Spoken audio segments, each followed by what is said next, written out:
Welcome to 9 Bob Note with Paul Isles-Rush and Ken Moss.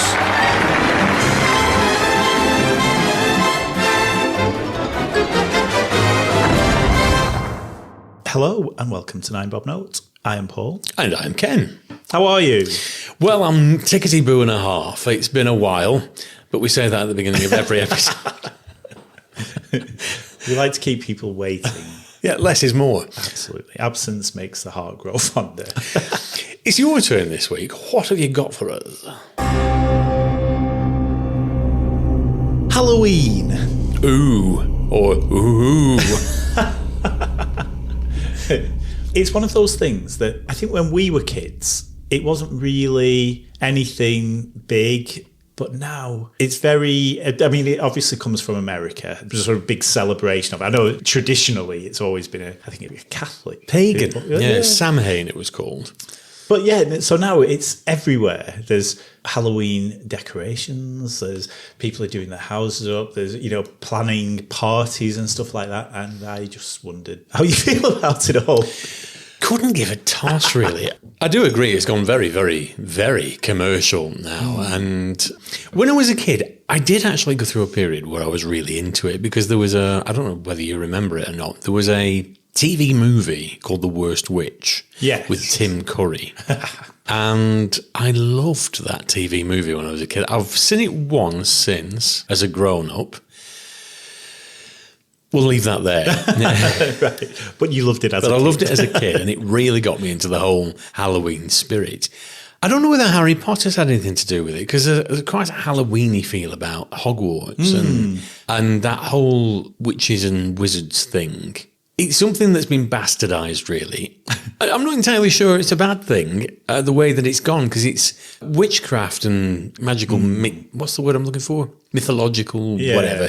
Yeah, I know what you mean. It's an M word. It's spun off in very different directions now. There's all sorts of different... It's pulled everybody together. You've got pagans and white witches and black witches, and buried deep in the heart of the country, you've got all sorts of not cults, but gatherings of people going on. I know people that they like to go into the woodlands every now and again at Beltane and things and light fires and... Oh yes, it all goes on. There's nothing particularly sinister about it, but they do, in corners of the country, there are people that are very much into all this spirituality and mysticism. I find it fascinating. I just can't get enthused about it because I'm not 5. Yeah. Yeah, I think it's quite a big thing for the gays. Is it? Yeah. But I think that's because certain parts of the gay community are sort of, they like to dress up and they'll be, and it's just an excuse to wear slutty costumes. So, like I'm going to be a slutty witch's cat this Halloween and just wear as few clothes as possible. But I know, particularly in America and, like places like New York, they have a huge Halloween parties and stuff where they all go to town. It's not so much over here, but it is picking up. And it could be something to do with Harry Potter and because even before Harry Potter, a lot of the kids' books that we read were about magic and, things like that, weren't they? Although they didn't have necessarily, I think, where Harry Potter sort of crossed over because it had the proper good versus evil, and the evil was someone who truly evil, not even human kind of thing. But our culture is steeped in witchcraft. Yeah, particularly in the north of England as well, isn't it? Well, in this particular area, we're a stone's throw from Pendle Hill. And the Pendle Witch story is nothing to do with broomsticks and black cats or anything. The Pendle Witch story is actually... It's quite a sad story, really. It's just hysteria. And certainly not the only example of it. It's just famous in this area. But if you look at any fairy tales, how many have got witches in, or evil old magical women that... they're always magical women, aren't they? Yes. No bad wizards that I can think of. No. So maybe it's just subconsciously bringing that out. But it has gone over the pond. Like I say, it started in England. It's first mentioned actually in print. I think it's a Shakespeare play. Okay. That it's actually mentioned in print. And then it's gone over the pond, been blown out of all proportion, turned into films, then come back over and we've taken all the commercial bits. So I know there'll be people out there that are horrified by this commercialism. Yes, yeah. And I mean, I remember years and years ago when I went to my cousin's house in America and she had quite young kids. It was coming up to Halloween and the whole street went to town, but they all decorated their houses and they had a theme for the street. And they even had this tunnel that went down the middle of the street where they erected this tunnel and it was full of scary lights. It was crazy for everyone else. And people would just come from miles around and, to do the trick-or-treating. But all of the houses were like that. And over here, we've sort of got into it a little bit with our kids carving pumpkins and stuff like that. But there are some houses around where we live where they go to town.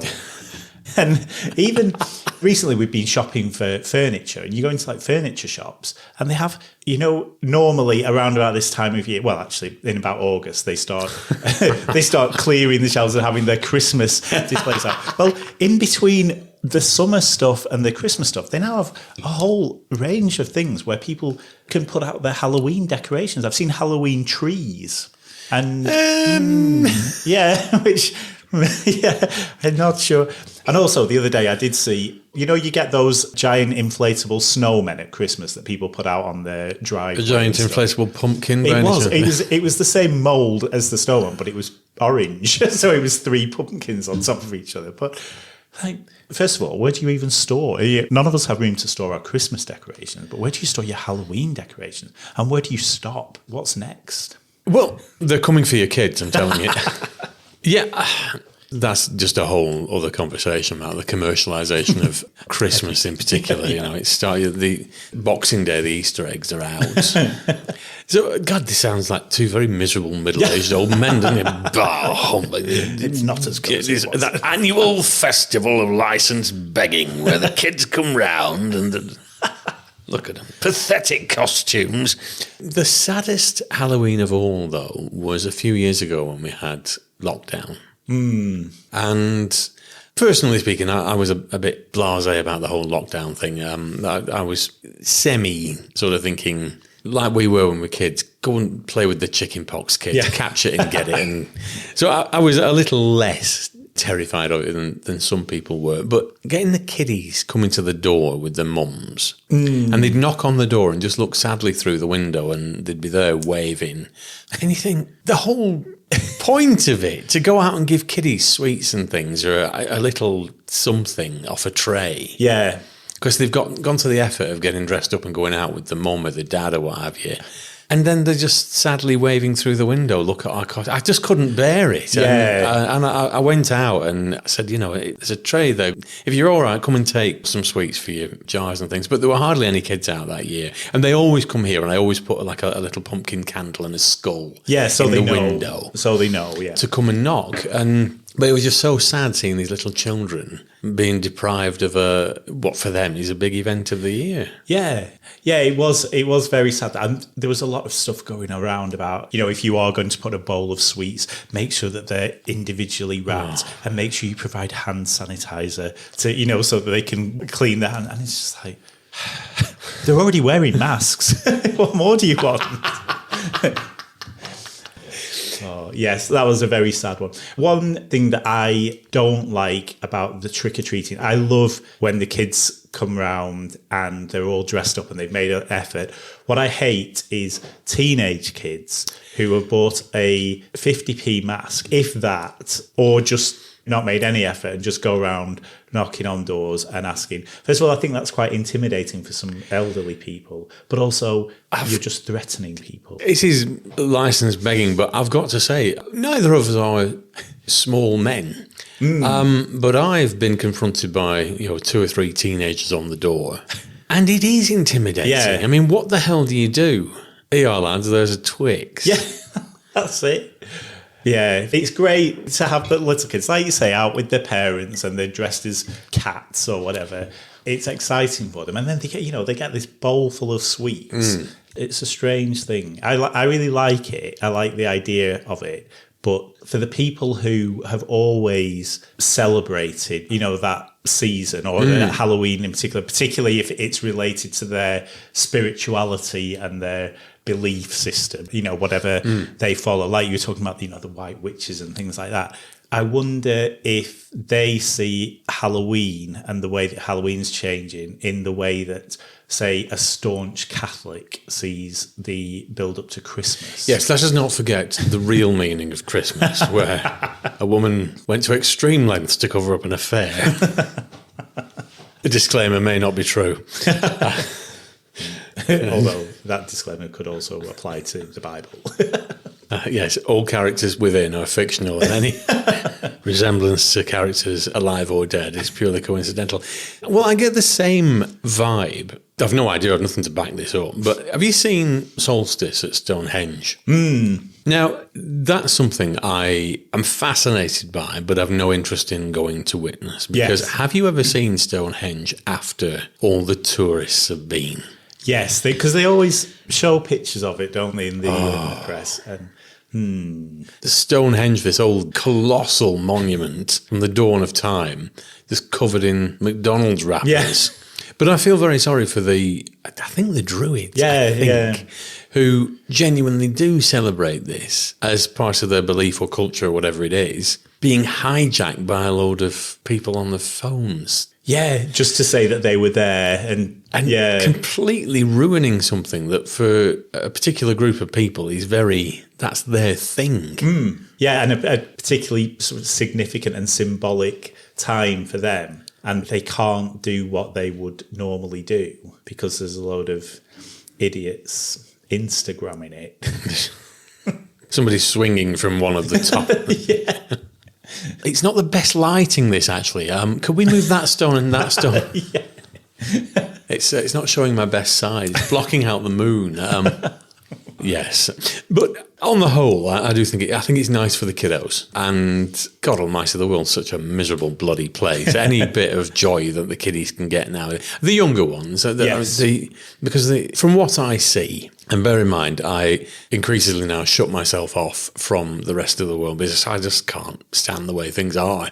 See, it's far safer just to shut the door and not interact with anybody. But everything's out to get you.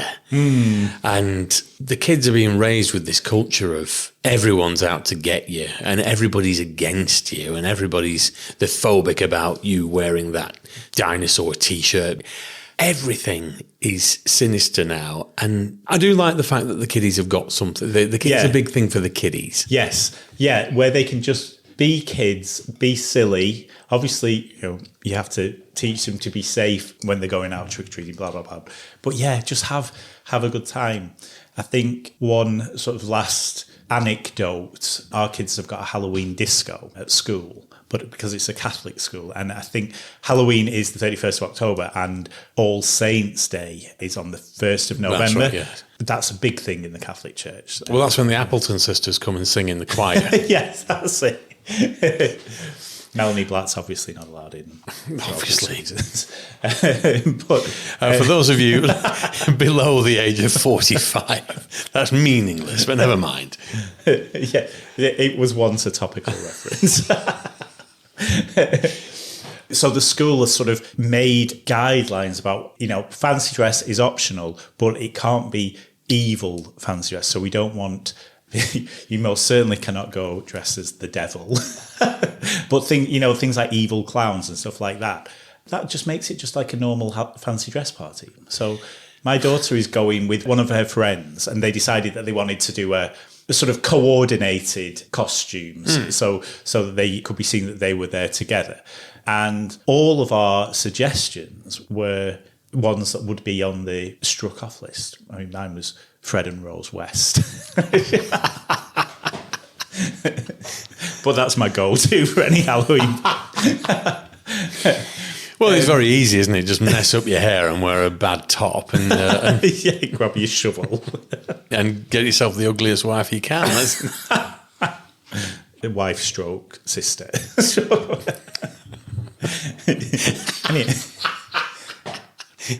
Just as a quick aside, I remember seeing when I still had a hairdresser. I remember it was 1995, and there was While the whole trial was going on, there was a mock-up poster on the wall, Fred and Rose West Patios Limited. And, of course, New Year's Day, it got amended on the poster, ceased trading. Wow. Northern humour. No, yeah, it's good we can laugh about these things. But yes, yeah. So I think we've probably rambled enough about before we go truly into somewhere darker than we need to go. Let's get the feather boas out. Maybe for Halloween we should have actual boas. Yes. Boa How many boa constrictors?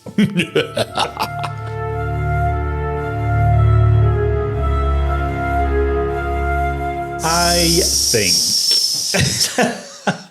like you said, it's not a big deal, especially for us. I mean, we went to a Halloween party a couple of years ago. I think I borrowed a costume of yours. You did. Yeah. I have got a lot of wear out. It's for the benefit of the listeners at home. It's a Ghostbusters costume. Great. It went down very well with the crowds, and it's great and it's really good fun. I don't think it's earth-shatteringly controversial or anything like that. It's nice for the kids. It's good for us. Another excuse to have a drink if one was so needed. So I'm going to give it a 3.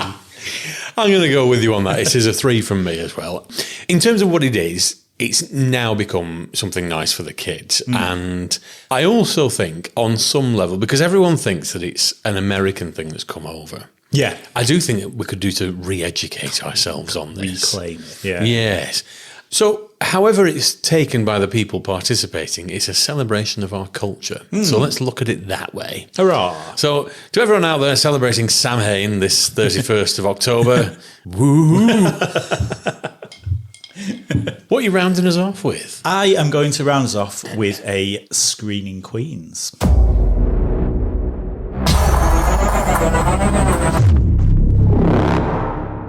I am going to once again choose something that is not available on any streaming site, nor has it been shown on TV for many years, but it is available on DVD for those of you who have DVD. Good old physical media. Yes, yes. And this is something I am sure you remember. In fact, I think we may have watched it together. A BBC drama from 1992 called Ghost Watch. We haven't watched it together, but we have watched it. Right. Yes. Yeah, and it was a drama, but it was done in the style of, like a Crime Watch style thing. It was presented by Mike Smith and Sarah Green, is that right? And Michael Parkinson. And Michael Parkinson, yeah. And Craig Charles, for some reason. Yeah. Who all at the time were quite, apart from Craig Charles, were quite prominent TV presenters, weren't they? Especially Michael Parkinson. But it was done as a sort of, some of them were in the studio and some of them were out and about at this haunted house. And although the continuity announcer at the beginning said that it was a drama, it was played out as if it was a live TV show, and there were all kinds of spooky goings on. I think at one point Michael Parkinson became possessed and talking in the voice of the person who was haunting. He didn't, but at the very end, he's talking to himself in the studio and he's quite confused. So he doesn't attempt to do any sort of voice. Funnily enough, we've done Ghost Watch for our Extremos Experiment Halloween special. So we just watched, yes. It'll be out more or less at the same time as this. And it's really very good. It's a bit of a one-trick pony because once you've seen it, you know the gag. It's not something that they could repeat, and it's never been repeated. No. But it is out there on DVD. I think the thing that carries it off, and I've said this on to the podcast, is Michael Parkinson, because he's so convincing as the host. So if you miss the first 10 seconds of the programme where there are credits introducing it, and you just turn on having missed that, it will be quite easy to be convinced, as a million callers were, that it was real. Somebody killed themselves about a week after it because they were so terrified. I mean, they were mentally disturbed. Yeah. And I can't remember whether they actually proved or stated that it was a causal link between the programme or that, but this person who was not special needs, but they were challenged. Yes. I have to be very careful with the wording these days. Anyway, but they killed themselves thinking that because there was a fault with the central heating system, and he thought that it was Mr. Pipes from Or that was the story anyway. But a remarkable piece of TV. I'd definitely like to watch it again. I think it was 30 years ago last year that it was out. So there have been some calls. I don't think it will be repeated because, as you say, it's one of those things where once you know what's going on. Yeah, even on the DVD, it's quite explicit. That, you know, this is it was part of the Screen 2, I think, Screen 1 or Screen 2 strand. So it was in a drama slot as part of a drama series. Yeah. As a drama. With a cast list in the Radio Times. But yeah, it still fooled a lot of people. But yes, good choice. Worth checking out. Thank you. And on that note, we will don our cloaks. We will, yes, get our cackle buckets off into the moonlight. Until next time. Goodbye, everyone. Whatever you are.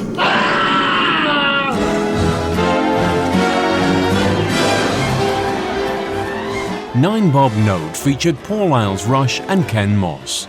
Title music was by Mark Scheiman, and the program was produced by Maverick Productions.